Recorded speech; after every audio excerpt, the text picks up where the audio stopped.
86 zen, 100 bat emakume bildu zen Zarautzen.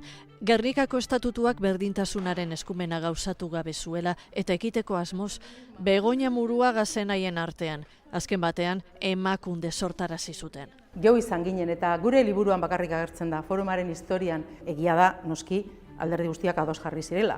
Baina aldez aurretik egon zen sukalde lana hor, esaten dizut, 2 urte egon ginen hor atzean. Taldea egina forum feminista eratu zuten. Harrezkero, kontzientziazioa, erakunden kontrola, elkarten saretzea. Hauek izan ditu ardatz Maria de Maeztu forum feministak.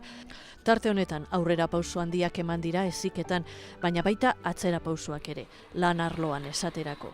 Gu pentsatzen genuen ja, garai hauetan, askoz ere gizon gehiago hartuko zutela umeak zaintzeko baimena, edo etxean geratuko zirela hilabete batzutan ez dakit gurasoa zaintzeko, edo olako gauzak ez, orduan zaintzaren kontua, arduraren kontua, gizartean indarrean dauden baloreak, ez doazela pizka bat berdintasunaren bidetik, ezta? Oraindik ere oso era sutilean, baina erreforzatu egiten direla, indartu egiten direla gizonen eta emakumeen baloreak.